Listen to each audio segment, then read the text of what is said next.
A matsayinka mai magana da yawanci hafsan sojojin saman Najeriya, Air Marshal Sadiq Abubakar, akwai wata jarida da ta wallafa wani labari wanda yake ƙoƙarin cewa shi duka wannan abubuwa da suke faruwa da jiragen saman Najeriya akwai sa hannun shi wannan ɗan takara naku.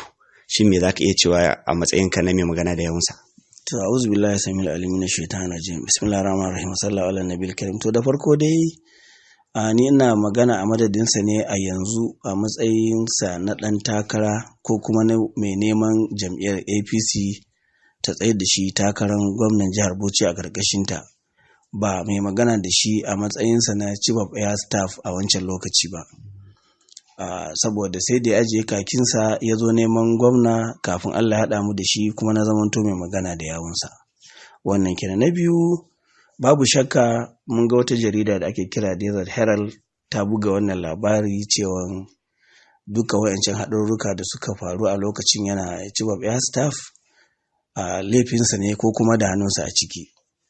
To da farko gaskiya majority ko kuma mu da muke tare da shi da sauran al'umman Najeriya masu hankali sun san wace ita Desert Herald din nan wace irin jarida ce kuma su waye suke musu aiki, mai manufofinsu kuma.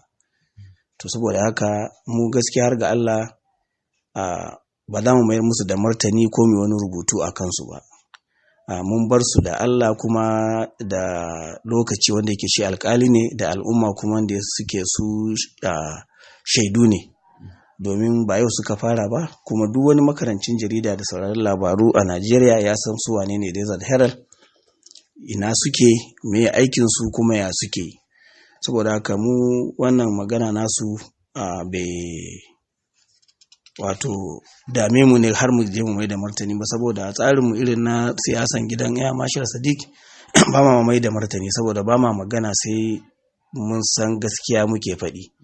Idan muka faɗa wanda duk ya ga zai mai da martani sai ya ci gaba da mai da martaninsa, mu kuma ba da mu sake magana a kai ba, sai mu tafi gaba. To mai sauraro zai so ka ƙara masa haske dangane da irin waɗannan abubuwa don ya fahimci cewa shi ɗan takarar naku babu hannun shi a cikin wannan lamari.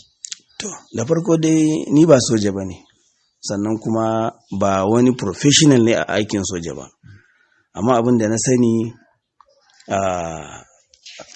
shi wannan harka na haɗurruka da aka samu na jiragen sama lokacin shi mai gidanmu Air Marshal Sadiq, a matsayina na mai addini, na farko kaddara ce ta Allah, kuma haka Allah ya tsara duk abin da zai faru tsararre ne kuma bai wuce lokacinsa.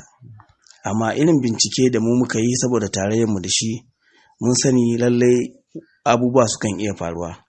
To alhamdulillahi da January 2021 an samu wannan haɗari wanda aka fara samu a lokacinsa, wanda kuma shi jirgin da ya haɗari a wancan lokaci ana kiransa Alpha Jet, kuma Alpha Jet ɗin nan an sai shi tun zamanin Shehu Shagari, kuma haɗarin nan ya faru ne a yankin ƙasar Maiduguri inda ake yaƙi da 'yan Boko Haram, wanda ake zargin su 'yan Boko Haram su suka harbo shi.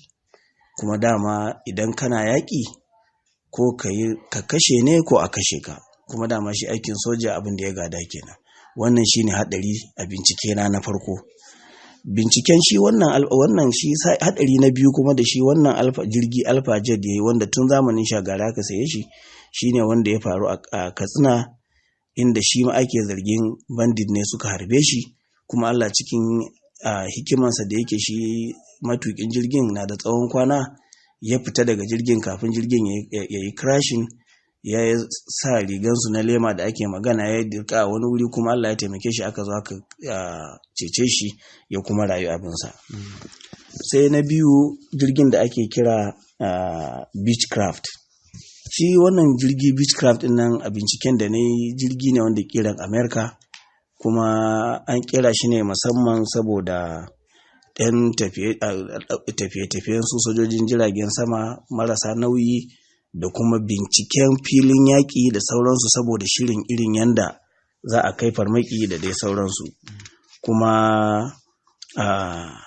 faɗuwarsa ya faɗi a Abuja ne da mutane 7, yana daga tashinsa Allah ya kawo wannan haɗari a Abuja, wanda kuma kusan mutane 7 ne suka rasu a cikin wannan haɗari.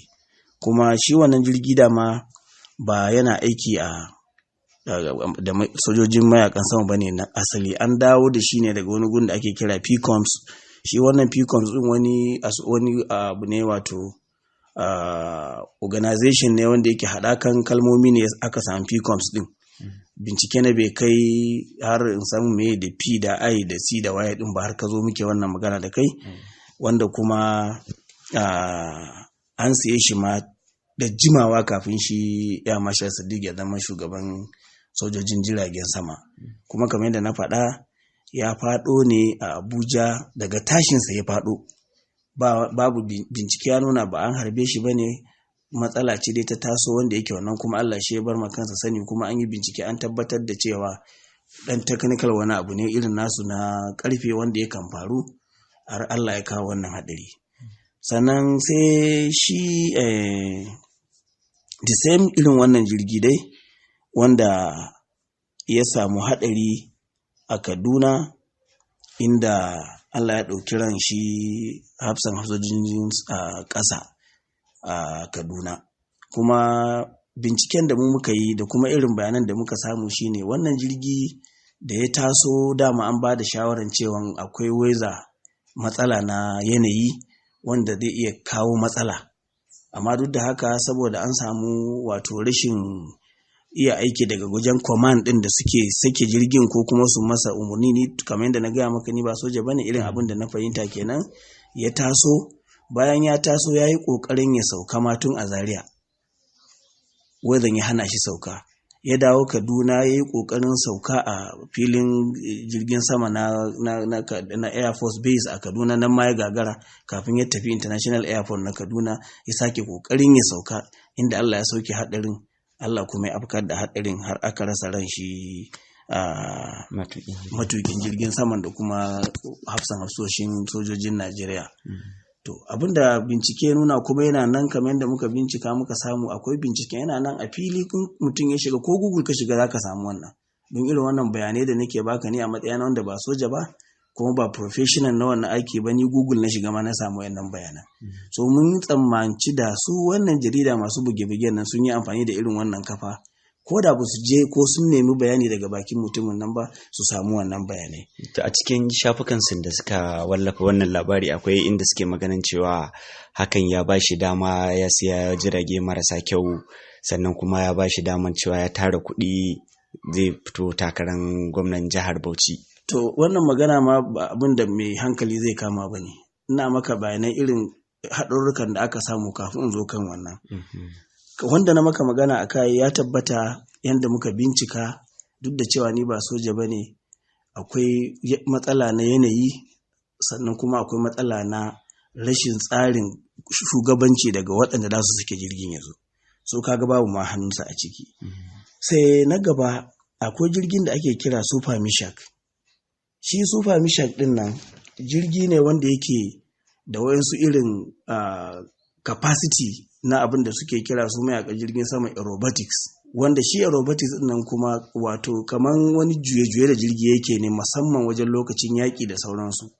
A baya jirgin da nake gaya maka Najeriya take da shi, wanda bai da wato capacity na wannan aerobatics ɗin, ana kiransa Diamond 40.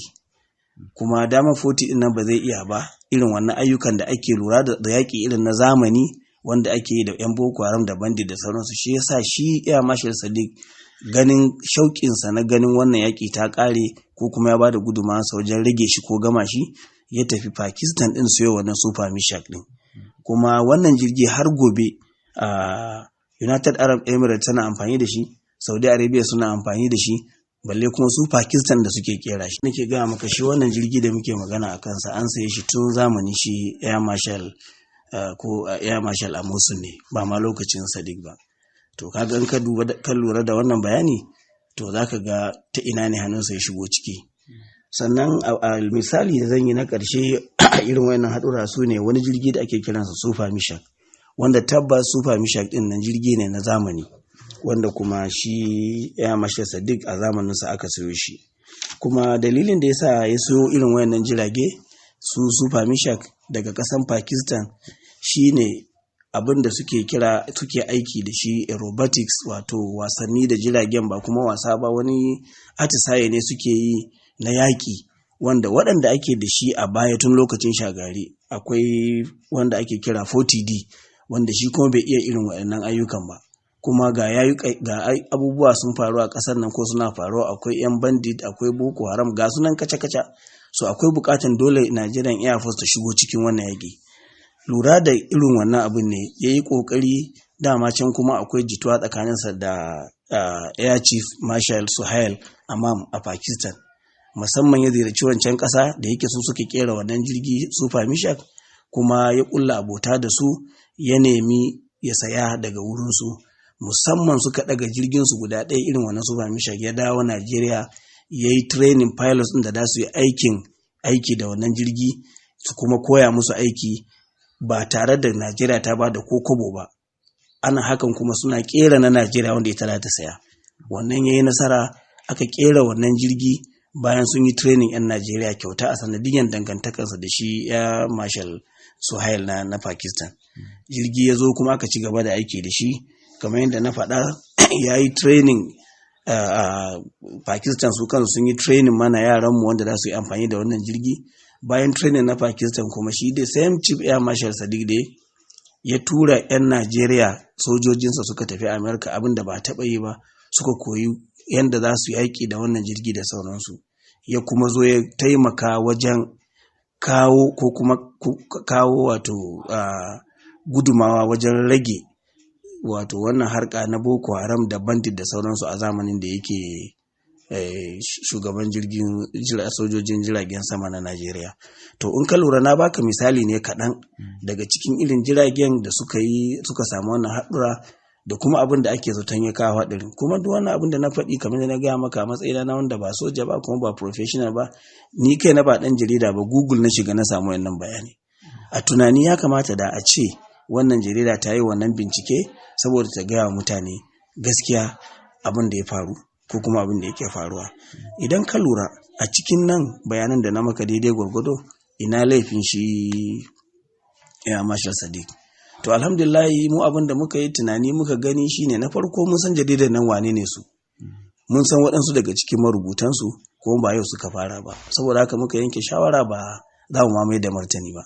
Amma tun da ka zo kake tambaya ta, dole mu yi bayani wa jama'a su sani halin da ake ciki na faduwan jiragen a wancan lokaci. Ko mai neman ƙarin bayani idan ya shiga Google zai gani, kuma wayannan bayanai ba ɓoyayyu ba ne, saboda haka babu hannunsa a ciki. Na biyu, kamar yadda ka faɗi a baya, suna zargin ya siyo tsofaffin jirage, sauran kuɗin ya tara ya yi don ya zo ya nemi wannan gwamna da sauransu. To bayanai na a sama dai ya nuna jirage wajen kusan kala 3 da suka samu wannan haɗari ba zamanin sama aka saya ba. Akwai wanda aka saya zamanin Shagari, sai wanda aka saya zamanin Amosun, sai kuma wanda ya sayo a zamaninsa shi Super Mishak, wanda ai ba shi kaɗai ba ne, akwai su Super Tucano, akwai helicopters da dama da ya saya wanda su ba su yi haɗarin ba. Kuma abin da na gaya maka da farko, shi haɗari Allah ne yake kawo shi. In ma an samu sakacin ɗan adam a doron ƙasa da sauransu, wannan haka Allah ya tsara ɗan adam da ya wannan sakaci. Amma kawai abin da muka fahimta, sun yi wannan abu ne don su biya bukatun waɗansu 'yan siyasa wanda suke neman wai a dole sun bata Sadiq. Shi kuma Sadiq ɗin nan, Allah cikin hikimarsa ya masa rufin asiri ga baki ɗaya. Tarihinsa ya nuna tun daga tashinsa har zuwa karatunsa har matsayin da ya kai a Nigerian Air Force, ba a ma taɓa samun wani ɗan Najeriya sojan jirgin sama da ya fama da matsalolin tsangwama da posting da meye ba a ciki. Amma duk da haka Allah ya kai shi kololuwan matsayin da ya kai a sojojin jirgin sama, ya gama lafiya. A bar shi ma ya huta, aka sake tura shi ya zamanto jakadan Najeriya a ƙasan Chadi. Yanzu a can yake yi, do ya ajiye aikinsa saboda ya zo ya wannan yanayi. Mu abin da muka ɗauka kawai abin da suka saba yi ne, kuma siyasa musamman ta jihar Bauchi abin da take neman ta gada kenan wajen ganin sharri da sauransu. Amma mu wannan ba zai sa gwiwar mu ya sanyi ba, ba zai sa gwiwar shi ubangidan mu ya sanyi ba. An san tarihinsa, an san irin tsoron Allahnsa, an san irin mutuncinsa, an kuma san irin gudumawan da ya bayar wajen kawo tsaro da zaman lafiya a Najeriya, ba ma jihar Bauchi gabaki ɗaya kaɗai ba. Saboda haka wannan shine dan bayanin da zan yi jama'a su sani, ba wai ni na mai da martani da ya zahira ba, saboda su ba su kai su yi wani abin da za mu muna ɓata lokacin muna mai da martani ba. Hasali ma dai mun yarda lokaci alkali ne kuma jama'a shaidu ne. To a ƙarshe wani kira kake ga al'umman Bauchi don su gujewa yaɗa irin wannan labari na kanzon kurege? Ito ai ba al'umman jihar Bauchi ne suka wallafa jaridan ba. Wata jarida ce wanda ake kira Desert Herald. Abin da kawai za mu ce a kai shine mutane su ƙara ilimi a kansu ita wannan jarida da yadda take rubuce-rubucenta. 'Yan Najeriya ne su 'yan jaridan kamar mu suna iya faɗan abin da suka ga dama, to amma dai su sani cewa idan mai faɗan magana fa bai san me yake faɗa, mai sauraron ta shi ya san me yake faɗa. Yau da a ce wata jarida ce wanda ba aka santa da gaskiya da sanarwa ta buga wannan, to me yiwa hankalin mu zai tashi mu ce za mu wani mai da martani ko wani abu, to amma kowane ne hankalin ba zai tashi ba. Kowa na da albarkacin faɗin abin da zai faɗa da bakinsa, amma fa mai saurare ko bai zama irinsa ba.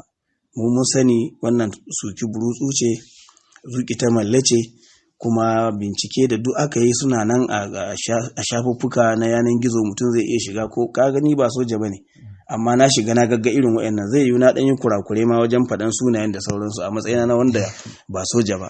To amma dai wanda ya ga dama zai shiga, kuma duka bayanan nan suna nan public domain.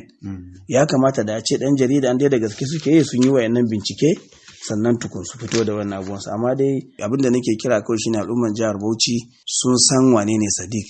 Wannan shine kokarin da yayi, kuma alhamdulillah ya gama lafiya, kuma yanzu yana fafutukan neman a tsaye da shi mai neman kujerar gwamna a ƙarƙashin tutan jam'iyyar APC, kuma insha Allah muna tunanin al'umman jihar Bauchi musamman 'yan APC a wannan gaba za su ba shi dama kafin kuma al'umman jihar Bauchi gaba ki ɗaya su zaɓe shi. Nagode.